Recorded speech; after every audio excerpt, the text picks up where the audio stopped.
Hello friends, welcome and welcome back to our channel SS stories. So friends, अगर आपको आज की कहानी अच्छी लगी तो प्लीज़ चैनल को सब्सक्राइब कर दीजिएगा, वीडियो को लाइक करके शेयर कर दीजिएगा। बढ़ते हैं कहानी की ओर।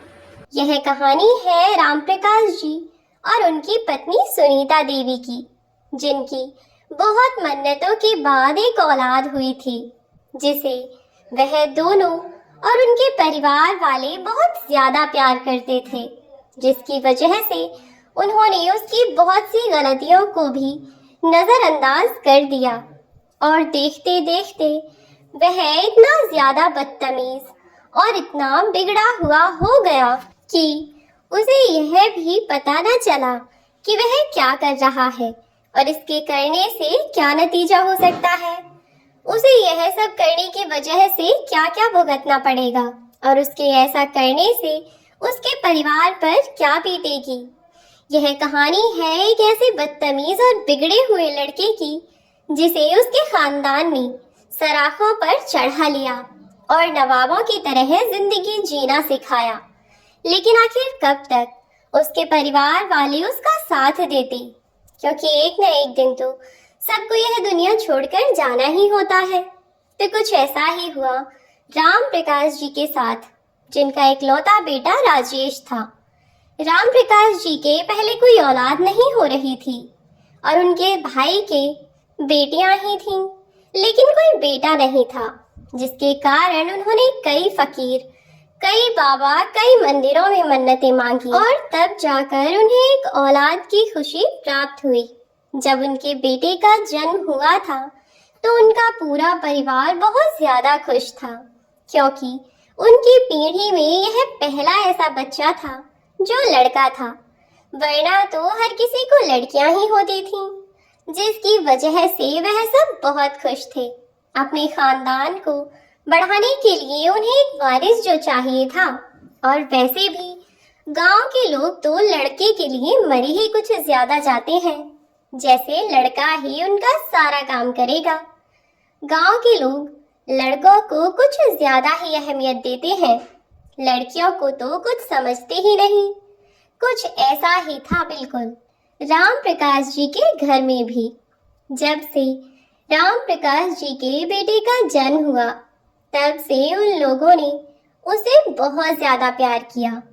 एक तो वह खानदान का इकलौता वारिस था और ऊपर से देखने में भी वह बहुत ही सुंदर और बहुत क्यूट भी था, जिससे हर कोई उससे आकर्षित हो जाया करता था। उसे बहुत ज्यादा प्यार किया करते थे, और अगर वह कोई बदतमीजी करता भी या फिर किसी बड़े पर हाथ उठाता तो वह सब लोग खुशी खुशी इसकी इन हरकतों को शैतानी समझकर नजरअंदाज कर दिया करते थे। लेकिन धीरे धीरे उसे उस बात की आदत बढ़ती गई, और वह जब स्कूल में पढ़ने के लिए जाने लगा तो उसकी क्लास में उसकी बहुत ज्यादा लड़ाई हुआ करती थी। वह किसी भी बच्चे से मारपीट किया करता, और उधर उसके घर के लोग भी उससे कुछ नहीं कहा करते थे, उल्टा उसकी ही तरफदारी किया करते और दूसरे बच्चों की ही शिकायत कर दिया करते थे, जिससे अब उनका बेटा और भी ज्यादा रौब में रहता था और सोचता था कि मैं कुछ भी कर दूं, मेरे परिवार वाले मुझे तो कुछ कहेंगे नहीं। उन्होंने अपनी बेटियों को ज्यादा ना पढ़ाकर अपने बेटे पर ही ज्यादा ध्यान दिया। उन्होंने अपनी लड़कियों को 12वीं कराकर उनकी शादी करा दी और कहने लगे कि लड़कियों का ज्यादा पढ़ना सही नहीं है, आखिरकार तुम्हें बाद में घर का चूल्हा चौका ही करना है, तो इतना पढ़ना ही क्यों है? क्या करोगी, हमारे पैसों की बर्बादी ही कराओगी तुम। ऐसा कहकर उन्होंने अपनी बेटियों की भी शादी 2 अच्छे से लड़के देखकर कर दी। अब उस घर में अकेला राम प्रकाश जी का बेटा ही बचा था। वह भी अब 12वीं कक्षा में आ गया था और उसने जैसे तैसे परीक्षाएं दी, लेकिन वह 12वीं में फेल हो गया और उसके सारे दोस्त पास होकर शहर पढ़ने के लिए चले गए। अब उसने भी सोच लिया था कि जैसे मेरे दोस्त शहर में जाकर मौज मस्ती कर रहे हैं और अपनी पढ़ाई बाहर जाकर कर रहे हैं, ऐसे ही मैं भी बाहर जाकर पढ़ूंगा, लेकिन उसके लिए तो पहले मुझे 12th पास करनी होगी, तभी तो मैं शहर के स्कूल में जाकर पढ़ सकूंगा। अब उसने इसी जोश में पढ़ना शुरू कर दिया। उसने दोबारा से 12वीं की परीक्षाएं दी और इस बार में वह अच्छे अंकों से पास हो गया। उसका शहर के कॉलेज में एडमिशन हो गया, वह भी पूरा स्कॉलरशिप बेस पर, क्योंकि अब की बार उसने पढ़ाई बहुत मन से की थी, तो उसके नंबर भी अच्छे आए थे, जिस वजह से वह अपने दोस्तों के साथ शहर में पढ़ने के लिए चला गया। उसके माँ बाप उसका खर्चा उठाया करते थे। अब उसने पढ़ाई तो शहर आने के लिए ही की थी और वह शहर पहुंच भी गया था, तो इसीलिए उसने अब अपने दोस्तों के साथ मौज मस्ती करना शुरू कर दिया था। पूरे दिन वह अपने दोस्तों के साथ यहाँ वहाँ घूमा करता और रात को उनके साथ पार्टी किया करता था। पढ़ाई से तो अब उसका दूर दूर तक कोई वास्ता नहीं था, इसीलिए वह अधिकतर अपनी क्लासेस भी छोड़ दिया करता था। उसका कोर्स भी कंप्लीट नहीं हो पाया था, क्योंकि जब वह क्लास करता तभी तो वह अपना कोर्स भी कंप्लीट कर सकता था ना। लेकिन वह तो अपने दोस्तों के साथ घूमने फिरने में लगा रहता था। जो दोस्त स्कूल में उसके साथ पढ़ते थे, अब वही दोस्त उसके कॉलेज में उसके सीनियर थे। वह लोग हमेशा उसे अपने साथ लगाए रखते, ना उसे पढ़ने देते और ना ही खुद पढ़ा करते। वह लोग तो एग्जाम से पहले अपने स्कूल से पेपर चुराकर पास होने लायक थे, बस पेपर कर दिया करते थे और किसी को पता भी नहीं चलता था। उन लोगों ने इस बार भी ऐसा ही करने का सोचा, लेकिन अब जब पेपर नजदीक आ गए तो राम प्रकाश जी के बेटे राजेश ने अपने दोस्तों से अपनी परेशानी को साझा किया कि मैं पूरी साल तो कोई पढ़ाई नहीं कर पाया हूँ और अब मेरे पेपर आ रहे हैं, तो अब मैं पेपर में क्या करूँगा? अगर मैं इस बार भी फेल हो गया तुम लोगों से बहुत पीछे रह जाऊंगा और फिर तुम अगले साल कॉलेज से निकल जाओगे, तो फिर मैं क्या करूँगा? और अगर मैं फिर से कॉलेज में फेल हो गया तो मेरी तो नौकरी भी नहीं लगेगी, फिर मैं मौज मस्ती कैसे कर पाऊंगा? उसके दोस्तों ने उससे कहा, तू टेंशन मत ले, हम लोग हैं ना तेरे साथ। हम लोग अपने पेपर जैसे करते हैं, हम तुझे भी वैसे ही करवा देंगे, क्यों टेंशन लेता है? उन लोगों ने उसको भी सारी बात बता दी कि वह लोग किस तरीके से पास होते हैं और कैसे वह लोग अपने स्कूल से पेपर चुराते हैं। पहले तो यह सब सुनकर वह थोड़ा घबरा गया कि यह हमारा गांव नहीं है कि मेरे मम्मी पापा अगर मुझे बचा लेंगे या फिर हमारी शिकायत कोई जाकर घर तक नहीं कहेगा। यह शहर है, अगर एक बार हमें कॉलेज से निकाल दिया गया तो हमें किसी और कॉलेज में एडमिशन भी नहीं मिलेगा, समझे तुम लोग? उसकी यह बात सुनकर वह सब हंसने लगे और बोले, आज यह पहली बार थोड़े ही ना है पागल, हम लोग तो ऐसे ही हमेशा पास होते हैं, इसीलिए सोचा कि तुझे भी बता दें। अगर तुझे पास नहीं होना तो बिल्कुल मत हो और ना ही जाकर पेपर चुरा, हम लोग तो चले अपने पेपर का इंतजाम करने के लिए। ऐसा कहकर वे लोग वहां से चले गए।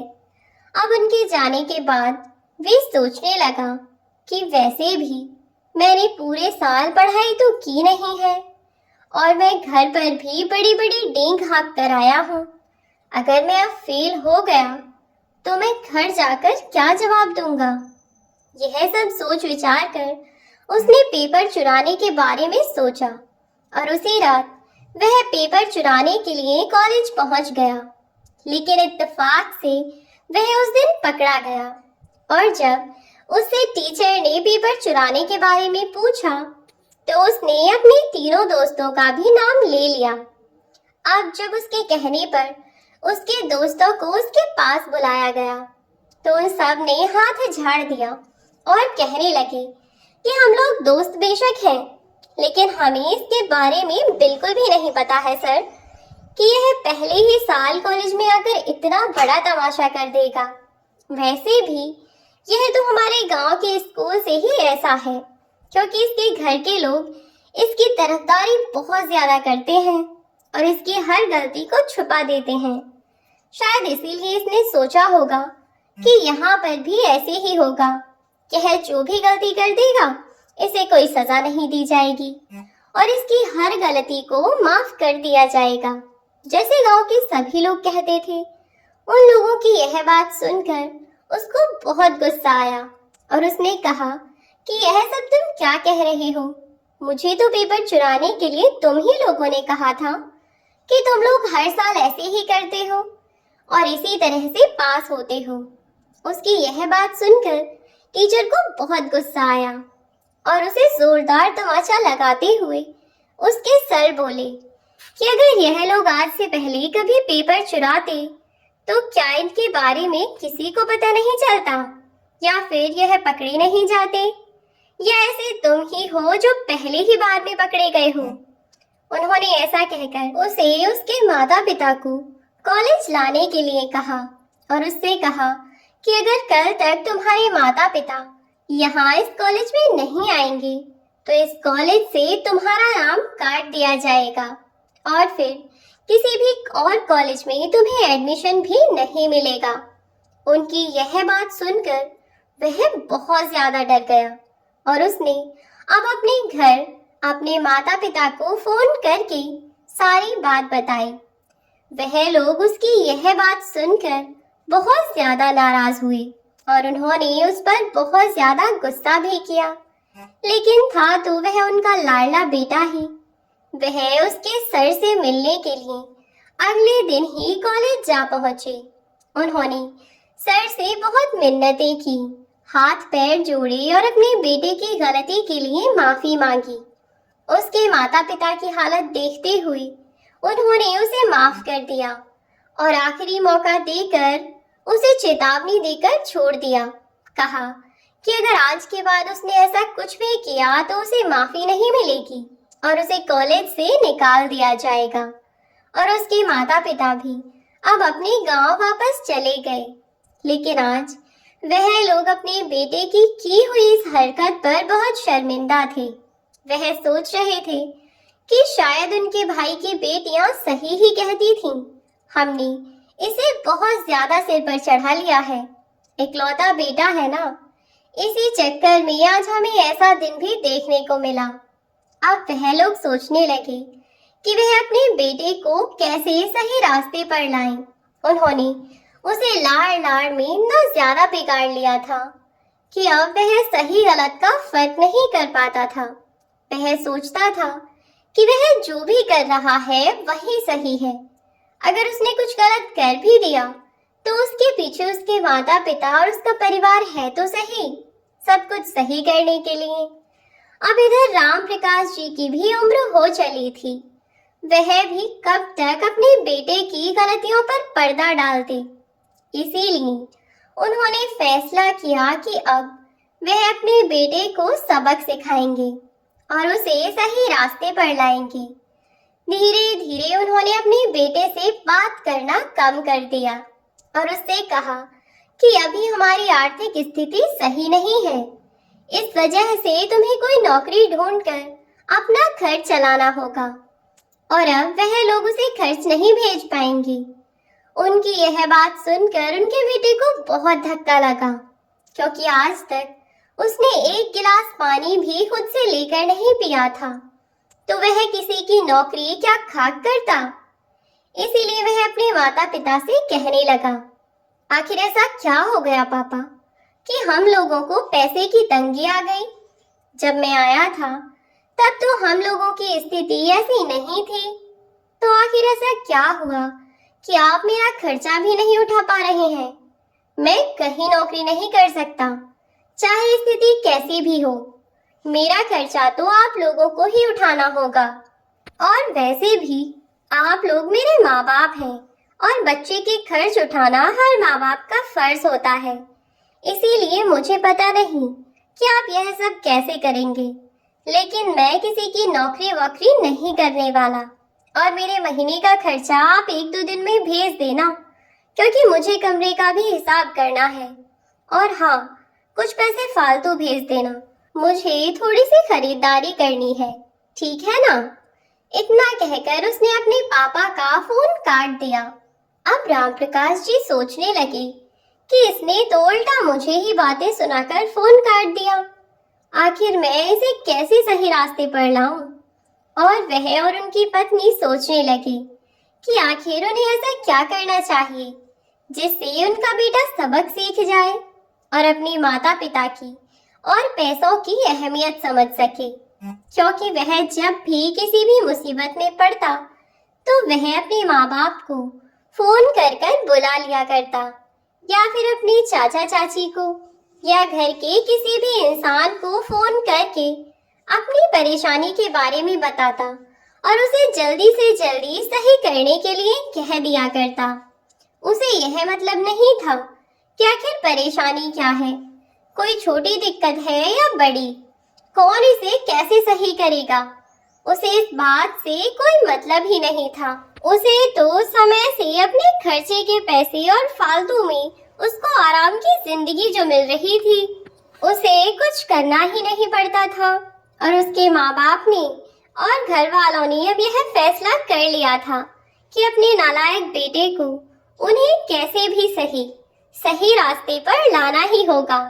उन्होंने भी अपने बेटे से कहा कि बेटा, घर का माहौल इन दिनों कुछ ठीक नहीं है। आए दिन घर की जमीन जायदाद को पैसे धेलों को लेकर घर में हड़कंप मचा रहता है। सब लोग बराबरी पर उतर आए हैं। किसी को भी एक दूसरे की इज्जत का कोई ख्याल नहीं है। इसीलिए हम चाहते हैं कि तू कुछ कर ले, अपना नाम बना ले, अपने पैरों पर खड़ा हो जाए, ताकि आगे चलकर तुझे कोई परेशानी का सामना ना करना पड़े। यह सब सुनकर वह थोड़ा सा परेशान हो गया कि फिर अब मेरा खर्चा कैसे चलेगा, और अगर घर का माहौल अच्छा नहीं है तो आप लोग कैसे करेंगे? आखिर चाचा चाची को क्या हो गया है? कुछ समय पहले तो सब कुछ बहुत ठीक था और वह लोग भी मुझे अपना ही बेटा मानते थे। मैं बात करूंगा चाचा से कि आखिर ऐसी क्या बात हो गई कि वह घर की जमीन जायदाद को लेकर इस तरह से हंगामा मचा रहे हैं। ऐसा कहकर उसने फोन काट दिया और उसने अपने चाचा से बात की, लेकिन उसके चाचा ने भी उससे यही बात की, सही से ज्यादा बात नहीं की और ना ही उसकी बातों का जवाब भी देना जरूरी समझा और जल्दी से फोन काट दिया। उनका यह बर्ताव देखकर वह समझ गया कि जरूर घर में कुछ ना कुछ तो खिचड़ी पक रही है। अगर जैसा पापा मम्मी कह रहे हैं वैसा ही हुआ तो आखिर मेरे खर्चे कैसे चलते रहेंगे और मेरी पढ़ाई का खर्चा कौन उठाएगा? ऐसा सोचकर वह उस दिन तो सो गया, लेकिन अगले दिन से ही उसने नौकरी ढूंढना शुरू कर दिया। कुछ ही समय में उसे नौकरी भी मिल गई। अब वह शहर में रहकर नौकरी करने लगा और अब उसकी पढ़ाई भी पूरी हो गई थी। पढ़ाई करते करते उसने 2-3 साल तक एक ही जगह लगकर काम किया, जिससे डिग्री मिलने पर उसे उसी जगह अच्छी पोजीशन पर कोई नौकरी मिल गई और अब वह अच्छी सैलरी डाल रहा था। लेकिन उसने उस दिन के बाद अपने माता पिता से कोई कांटेक्ट नहीं किया, जबकि वह जानता था कि घर में परेशानी चल रही है, तो हो सकता है कि मम्मी पापा को भी दिक्कत हो और वैसे भी पापा की तबीयत ठीक नहीं है। लेकिन उसने यह सब जानते हुए भी अपने माता पिता से कोई कांटेक्ट नहीं किया। अब इधर उसने शहर में एक लड़की देखकर उससे शादी कर ली और अपने परिवार के साथ रहने लगा। वहीं कुछ समय बाद उसकी चाचा की लड़की इस शहर में अपने पति के साथ आई अपनी सहेली से मिलने के लिए, क्योंकि वह नहीं जानती थी कि उसकी सहेली ने जिस लड़की से शादी की है वह उसी के ताऊजी का लड़का है, मतलब उसका भाई है। अब जब वह उससे मिलने उसके घर आई तो अपने भाई को देखकर वह चौंक गई और उससे कहने लगी कि तू यहाँ क्या कर रहा है? तू तो जैसे गायब ही हो गया था। ना ही तूने ताऊजी से कोई कांटेक्ट किया और ना ही उनसे बात करने की कोई कोशिश की, ना ही उनसे मिलने के लिए दोबारा गांव गया। तुझे पता है तेरे जाने के बाद उन लोगों पर क्या बीती है? उन लोगों का था ही कौन तेरे सिवा। वह लोग तो मानो जीते जी मौत के समान जिंदगी जी रहे हैं। इकलौता बेटा जिसे उन लोगों ने जान से ज्यादा प्यार किया, उसकी हर ख्वाहिश पूरी की, वही बेटा अपनी ख्वाहिश पूरी करने के चक्कर में अपने माँ बाप को ही भूल गया। तू इतना स्वार्थी कब से हो गया? तभी वह कहने लगा, पहले तो दीदी आप मुझे यह बताओ कि आप यहाँ क्या कर रही हैं? मैंने तो आपको नहीं बुलाया, तो आखिर आपको मेरा एड्रेस कैसे मिला और आप यहाँ कर क्या रही हैं? तब वह अपनी बहन से उल्टा सवाल जवाब करने लगा और अपनी बहन के एक सवाल का जवाब न दिया। अब उसकी बहन कहने लगी, मैं तो यहाँ अपनी सहेली से मिलने आई थी, पर इत्तेफाक देखो कि इत्तेफाक से यहाँ पर तुम मुझे मिल गए। तुम्हें ढूंढते ढूंढते तो ताऊ ताई जी की चप्पलें घिस गईं, लेकिन तुम नहीं मिले। पर मैं अभी फोन करके उन्हें बता देती हूँ कि तुम मिल गए हो, ताकि वह भी चैन की सांस ले सकें और तुमसे मिलने के लिए यहाँ आ जाएं। वैसे भी वह तुमसे मिलने के लिए बहुत बेताब हैं। बेचारे, वह लोग तुमसे मिलने के लिए जितने परेशान हैं, इसका 1% भी तुम उनसे मिलना चाहते हो क्या? लेकिन फिर भी क्या करें, यह समाज और समाज के लोग लड़कों के लिए तो मरे ही जाते हैं, चाहे वह कितनी भी बड़ी से बड़ी गलती कर दें, लेकिन फिर भी उन्हें माफ कर देते हैं। लेकिन वहीं अगर लड़की कोई छोटी सी भी गलती कर दे तो उसका पहाड़ बना देते हैं और उसे ऐसे कटघरे में खड़ा कर देते हैं जैसे मानो उसने किसी का कत्ल कर दिया हो। लेकिन अगर वही लड़के ने किसी का कत्ल भी कर दिया हो ना, तो उसे भी ऐसे भुला देते हैं जैसे इसने किसी चींटी को मारा है। वाह दोगले समाज के लोगों, अब पहले मैं मिलती हूँ अपनी सहेली से और उसकी फैमिली से, फिर आकर तेरी खबर लूंगी। और वैसे भी कौन सा अब तू 1 घंटे में ही यहाँ से भाग जाएगा? ऐसा कहकर वह अंदर चली गई और जाकर अपनी फ्रेंड से मिली।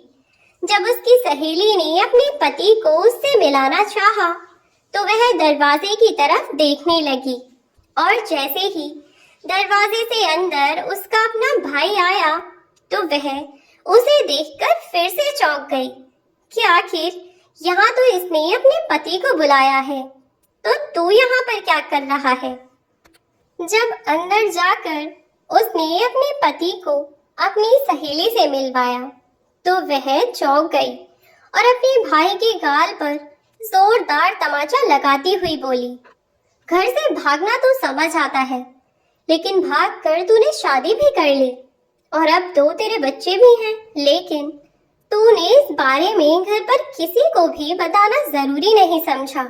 मैं जानती थी जिस दिन तेरा जन्म हुआ था और उस दिन से ही पूरे घर के लोग तेरे पीछे बावले हुए फिरते थे, तभी मुझे पता था कि जरूर यह लोग तुझे इतना सिर पर चढ़ा लेंगे कि एक दिन तू उतरना भारी पड़ जाएगा। और आज वही हुआ। तूने शादी जैसा बड़ा फैसला अपने माता पिता को बिना बताए ले लिया और वहां वह दोनों पागल तेरी आने की राह देखते देखते अधमरे हो गए। ताऊ जी और ताई जी दोनों ने बिस्तर पकड़ लिया है, लेकिन फिर भी तेरे आने की एक आस उन्हें लगी रहती है, जिससे उनकी सांस उनका शरीर छोड़कर भी नहीं गई और वे जीते जी मौत भोग रहे हैं। तो जैसे नालायक बेटे को इतना प्यार करने की सजा है यह उनकी, वहीं हमारे माता पिता भी तुझे अपना बेटा ही मानते थे, लेकिन जब तू अपने माँ बाप का ना हुआ तो उनका क्या होगा? उसने अपने घर फोन करके सारी बात बताई। अब उसके माता पिता को भी बहुत गुस्सा आया।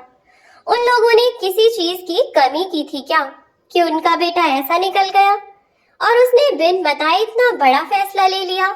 हम लोग तो आज तक इसकी ख्वाहिशों को पूरा करते आए, लेकिन फिर भी उसने एक बार भी हमारे बारे में नहीं सोचा और यह सब कर लिया।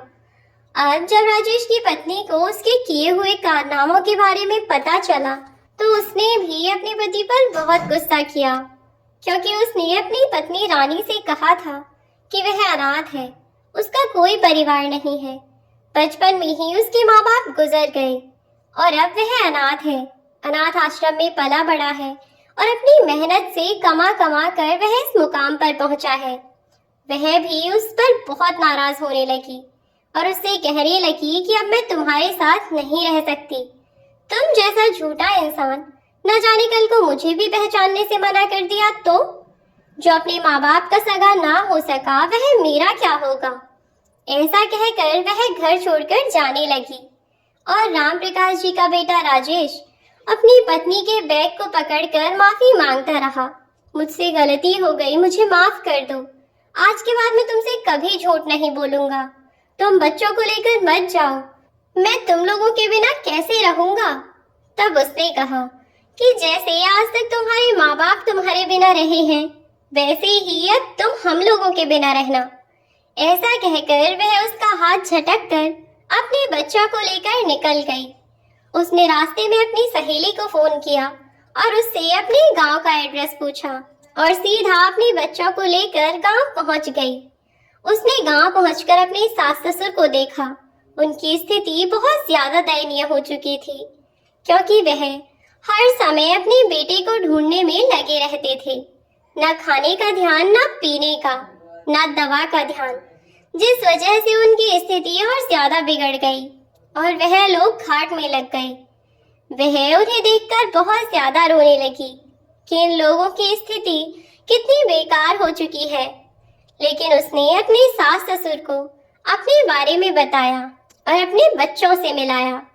राम प्रकाश जी और उनकी पत्नी अपने पोते पोती को देखकर बहुत खुश हुए और उन्होंने अपनी बहू को भी माफ कर दिया क्योंकि वह बहुत ज्यादा समझदार थी और उसने अपनी बातों से अपने सास ससुर का दिल जीत लिया था। अब उसने उन लोगों की बहुत सेवा पानी की और धीरे धीरे वह लोग महीने भर में ठीक हो गए। लेकिन उसने अपने पति को नहीं बताया कि वह उसी के गांव आ चुकी है। उधर राजेश अपनी पत्नी और बच्चों को ढूंढता हुआ बावला हुआ फिर रहा था। हार कर वह भी अपने गांव आया। अब उसे इतना तो अंदाजा हो ही गया था कि अपने बच्चों के बिना जीना कितना मुश्किल होता है, जिन्हें वह अपनी जान से ज्यादा प्यार करें। जब वह उन्हें छोड़कर चले जाएं, तो रुपया, पैसा, धन दौलत किसी काम की नहीं। इसीलिए वह भी सब कुछ छोड़कर अपने गांव वापस आ गया। और जब वह गांव आया तो उसने अपने घर आकर देखा कि उसकी पत्नी और बच्चे उसके माता पिता के साथ हंस खेल रहे हैं और वह लोग बहुत प्यार से जीवन व्यतीत कर रहे हैं। वह यह सब देखकर बहुत ही इमोशनल हो गया और अपने माता पिता के पैरों में गिरकर फूट फूट कर रोने लगा। कहने लगा कि मम्मी पापा मुझे माफ कर दो, मैंने आप लोगों की कोई कदर नहीं की। आप लोगों ने मेरी हर फरमाइश पूरी की, समय से पहले हर चीज ला कर दी। शायद आप लोगों के प्यार को मैं समझ नहीं सका और सोचने लगा कि मैं जो चाहूँ मुझे मिल जाएगा और समय से पहले मेरे परिवार वाले मुझे ला कर दे देंगे। जब मुश्किल का समय आया तो मैं आप लोगों को छोड़कर चला गया था। मैंने आप लोगों के बारे में एक बार भी नहीं सोचा कि मेरे जाने के बाद आप लोगों पर क्या बीतेगी। जिस इंसान से आप इतना ज्यादा प्यार करते हैं, जब वही आपको छोड़कर चला जाए तो उसके जाने के बाद आपकी क्या स्थिति हो जाती है, यह मैं बहुत अच्छे से समझ चुका हूँ। जब आपने मुझसे कहा कि घर में झगड़ा हो गया है तो मुझे उस समय आप लोगों के पास वापस आ जाना चाहिए था, लेकिन मैं वापस नहीं आया। उस समय मुझे आप लोगों का साथ देना चाहिए था, पर मैंने सोचा कि जब आप लोग मेरी जरूरत ही पूरी नहीं कर सकते तो आप लोगों का मेरी जिंदगी में होने या ना होने से क्या मतलब। और यह मेरी सबसे बड़ी भूल थी, क्योंकि पैसा दो हाथ का मैल होता है ना, आज है तो कल नहीं। लेकिन माता पिता एक ऐसी दौलत है जिसे एक बार खो दिया तो फिर वापस कभी नहीं पा सकते।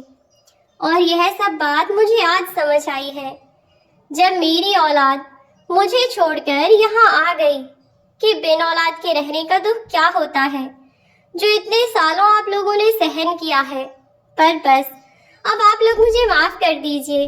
मैं आज के बाद कभी ऐसा कुछ नहीं करूँगा और मैं चाचा चाची से भी जाकर बात करूँगा कि आखिर उन लोगों ने जमीन जायदाद का बंटवारा क्यों किया।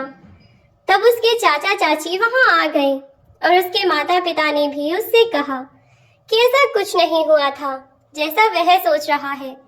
वह सब तो वह लोग उसे अपने पास बुलाने के लिए नाटक कर रहे थे, लेकिन उससे उसकी असलियत सामने आ गई कि वह उन लोगों से प्यार करता है या फिर उनकी धन दौलत से, क्योंकि उनकी बेटियां तो पहले ही कहती थीं कि यह आप लोगों से नहीं, आपकी दौलत से प्यार करता है। आप लोगों के प्यार ममता की इसे कोई कदर नहीं है। जिस दिन आप इसे पैसे देना बंद करेंगे उस दिन इसका असली रूप आप लोगों के सामने आ जाएगा।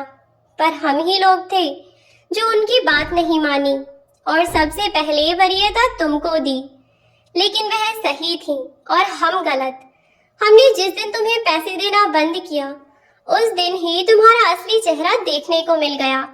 तो वह अपने चाचा चाची के भी पैरों में गिरकर रोने लगा और कहने लगा कि मुझे माफ कर दीजिए, मैंने जो गुनाह किए हैं उनकी माफी तो नहीं है, पर फिर भी अगर आप लोगों ने मुझे कभी भी रत्ती भर भी प्यार किया था तो मुझे माफ कर दीजिए। मैं आज के बाद ऐसी कोई गलती नहीं करूंगा जिससे आपको शर्मिंदा होना पड़े या फिर आपको किसी भी दुख का सामना करना पड़े। अब मैं अपने पूरे परिवार की जिम्मेदारी खुद उठाऊंगा और आज से मैं गांव में ही रहूंगा अपने पूरे परिवार के साथ। ऐसा कहकर अपने माता पिता और अपने चाचा चाची के पैरों में वह घुटने के बल गिर गया और हाथ जोड़कर उनसे माफी मांगने लगा कि मुझे माफ कर दें और इस परिवार में वापस अपना लें।